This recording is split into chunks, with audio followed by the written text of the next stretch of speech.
നിയമം എന്ന് പറയുന്നത് എല്ലാവർക്കും തുല്യ അവകാശമുള്ളൊരു ജനാധിപത്യ രാജ്യത്താണ് നമ്മൾ താമസിക്കുന്നത്. വേടൻ എന്ന വ്യക്തിക്ക് മാത്രം ആ നിയമം ബാധകമാക്കുകയും മറ്റുള്ളവരെ ബാധകമാക്കാതിരിക്കുകയും ചെയ്യുന്നത് തെറ്റായ ഒരു സന്ദേശം സമൂഹത്തിന് ഈ അടുത്ത കാലത്താണ് ഉയർന്നു വന്നത്. തീർച്ചയായിട്ടും അദ്ദേഹത്തിൻ്റെ കലാപരമായ കാര്യങ്ങളും കഴിവുകളും നമ്മൾ തീർച്ചയായിട്ടും അംഗീകരിക്കുന്നുണ്ട്.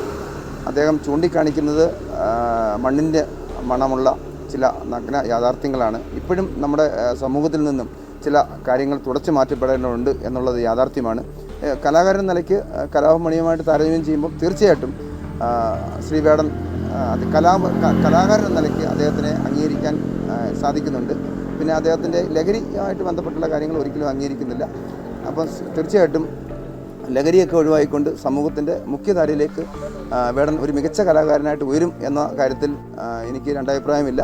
വേടൻ എന്ന് പറഞ്ഞാൽ ഒരു ഒരു ഒരു എന്തുവാ സമൂഹത്തിനെ അറിഞ്ഞ് അവൻ ജീവിക്കുന്ന ഒരു മനുഷ്യൻ. എന്നുവെച്ചാൽ അവരുടെ കഷ്ടപ്പാടുകൾ, അവൻ്റെ കഷ്ടപ്പാടുകൾ അറിഞ്ഞ് ജീവിച്ചൊരു വ്യക്തിത്വത്തിന്റെ ഉടമയാണ് വേടൻ എന്ന് പറഞ്ഞ മനുഷ്യൻ.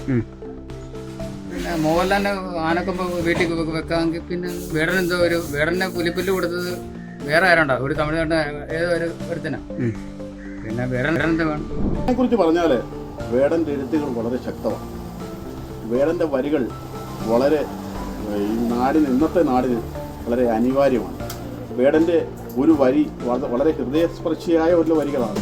പല ചാനലുകളും പല രീതിയിലും എഴുതിയെങ്കിലും വിയർപ്പ് തുന്നിയിട്ട കുപ്പായം അത് ഇന്നത്തെ നമുക്ക് കുറേ പിന്നിലേക്ക് എന്നിട്ട് ഇപ്പോൾ വരെയുള്ള ഒരു കവികളുടെ മനസ്സിലും തോന്നാത്ത ഒരു വരിയാത്. ആ വരിയെ ഒരു കാരണവശാലും നമുക്ക് ഇവിടുന്ന് പുറത്തു മാറ്റാൻ കഴിയില്ല.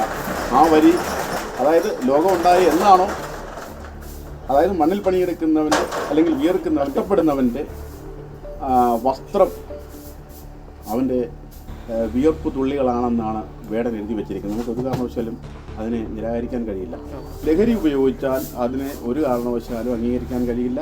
അത് 100% തെറ്റ് തന്നെയാണ്. ഇദ്ദേഹം പാട്ടുകാരൻ കാരണം പുള്ളി ഒരു ചുരുങ്ങിയതൊരു 2-3 വർഷമായതുള്ളൂ കേരളക്കരയിൽ മലയാളികളുടെ മനസ്സിലോട്ട് വന്നത്.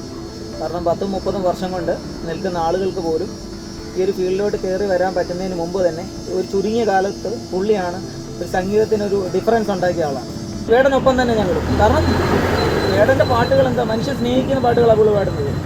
അപ്പം ഇപ്പം കഞ്ചാവ് അടിച്ചുകൊണ്ട് പാടുന്നു എന്നല്ല. അങ്ങനെയാണെങ്കിൽ എന്താ സുരേഷ് ഗോപിയെ പിടിക്കാതെ?